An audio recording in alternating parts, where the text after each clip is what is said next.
25 साल से पहले मुझे तालिबान मलेशिया से यह कहकर मुतारिफ करवाया गया था कि ये लोग अफगानिस्तान में पाइपलाइन पुलिस का किरदार अदा करेंगे। तब तालिबान से मेरे राब्ते का इंतजाम उस वक्त की पाकिस्तानी वजीर आजम बेनजीर भुट्टो ने किया था, जो तालिबान की हिमायत करने पर अपनी हुकूमत पर मेरी तनकीद से परेशान थी। उन्होंने अपने वजीर दाखिला नसीरुल्लाह खान बाबर से कहा कि वो मुझे तालिबान के बारे में आगाह करें। नसीरुल्लाह बाबर पाक फौज के रिटायर्ड मेजर जनरल थे।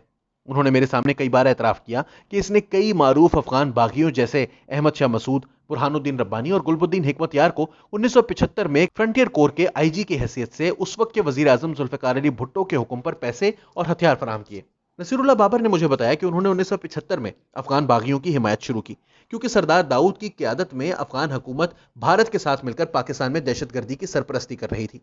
उन्होंने कहा कि पाकिस्तानी और अमरीकी तालिबान की हिमायत कर रहे हैं, क्योंकि अमरीकी ऑयल कंपनी यूनोकल तालिबान को पाइपलाइन पुलिस के तौर पर इस्तेमाल करना चाहती है। ज़ल्मे खलीलजाद, जिन्होंने 2020 में मुल्ला ब्रादर के साथ दोहा मुआहिदे पर दस्तखत किए, ने 1997 में अमरीका में वाक़ यूनोकल के कंपनी दफातर में तालिबान रहनुमाओं के दौरे का एहतमाम किया था। पाकिस्तान में साबिक अमरीकी सफीर रॉबर्ट ऑकले और हामिद करजई भी उन दिनों यूनोकल के लिए काम कर रहे थे। नसीरुल्लाह बाबर ने मुझे बताया कि यूनोकल ने 1995 में तालिबान को कंधार और कोयटा के दरमियान मवासलाती निजाम कायम करने के लिए रकम फराहम की थी। यूनोकल चाहती थी कि तालिबान तुर्कमानिस्तान से अफगानिस्तान के रास्ते पाकिस्तान जाने वाली गैस पाइपलाइन की हिफाजत करें। मुल्ला मोहम्मद उमर से मेरी पहली मुलाकात का एहतमाम भी नसीरुल्लाह खान बाबर ने किया था। मैंने महसूस किया कि मुल्ला उमर खित्ते में तेल के लिए जारी कशमकश से ज्यादा आगही नहीं रखते थे। उन्हें सिर्फ अफगानिस्तान में शरीयत के नफाज में दिलचस्पी थी, और वो कहते थे कि पाकिस्तान को हमारे साथ भाइयों जैसा सलूक करना चाहिए, ना कि मातहत की तरह। नसीरुल्लाह बाबर ने बुरहानुद्दीन रब्बानी और अहमद शाह मसूद पर अपना असर व रसूख इस्तेमाल करके इन्हें तालिबान से मुज़ाकरात शुरू करने पर मजबूर कर दिया। बाबर काबुल में एक वसीउल बुनियाद हुकूमत चाहते थे, जो तमाम नस्ली ग्रोहों की नुमाइंदगी करे। बेनजीर भुट्टो अमरीकी दबाव के बावजूद तालिबान हुकूमत को तस्लीम करने से गुरेजा थी। बेनजीर हुकूमत गैस पाइपलाइन मंसूबे का ठेका अर्जेंटीना की कंपनी ब्रिडास को देना चाहती थी। उन्होंने एक बार मुझे बताया था कि अमरीकी हुकाम ने उन्हें यूनोकल के साथ मुआहिदा करने पर मजबूर करने की कोशिश की थी। बेनजीर भुट्टो हुकूमत काबुल में मुत्तहिदा कौमी हुकूमत को आगे बढ़ाने की कोशिश कर रही थी। मशहूर उज़्बेक जंगजू अब्दुल रशीद दोस्तम भी तालिबान के साथ काम करने पर रजामंदी जाहिर कर चुके थे। लेकिन नवंबर 1996 में बेनजीर भुट्टो की हुकूमत अचानक बरतरफ कर दी गई और पसे पर्दा अफगान अमन मुज़ाकरात खत्म हो गए। पाइपलाइन मंसूबा यूनोकल को मिल गया। बेनजीर भुट्टो की हुकूमत की बरतरफी के चंद माह के अंदर मैंने जलालाबाद के करीब तोरा बोरा पहाड़ों में उसामा बिन लादेन का पहला इंटरव्यू किया। मौलवी यूनुस खलीस ने तोरा बोरा गारों में मेरा इस्तकबाल करके मुझे हैरान कर दिया। उसामा बिन लादेन के साथ उनका ताल्लुक मेरे लिए गैर मुतवक्को था, क्योंकि उन्हें तो सूबा नंगरहार का बादशाह समझा जाता था। अब इनका बेटा मतीउल्लाह यूनुस तालिबान का सीनियर लीडर है। मैंने उसामा बिन लादेन का 1998 में दोबारा कंधार में इंटरव्यू किया। मुझे याद है कि मुझे तालिबान ने कंधार में इसलिए गिरफ्तार कर लिया था कि मैंने दाढ़ी नहीं रखी हुई थी। मुझे अलकायदा के जंगजुओं ने तालिबान के चुंगल से छुड़ाया। 9/11 के 2 माह बाद उसामा बिन लादेन ने मुझे काबुल में तीसरा इंटरव्यू दिया।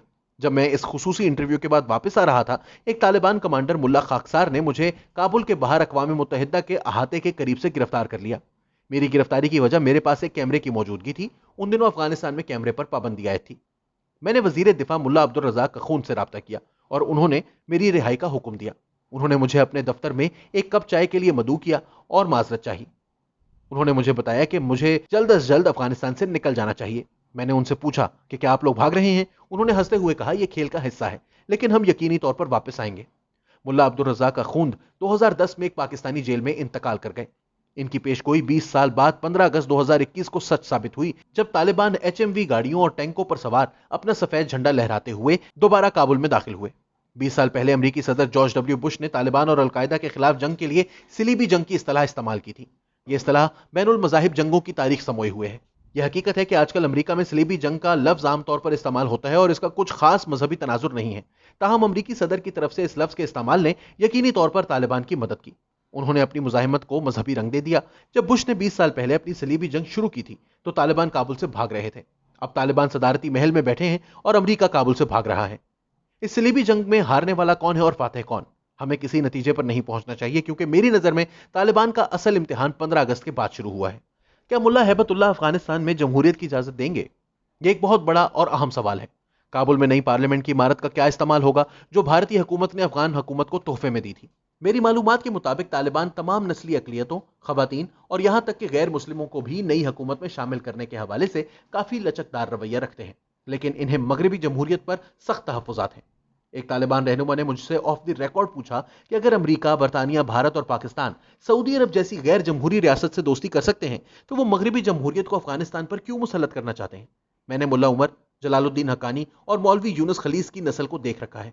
इनके साथ शाइस्तगी से मामलात हो सकते थे, लेकिन वो सब लोग किसी की हाकमियत या डिक्टेशन कबूल करने से हमेशा इनकार करते थे।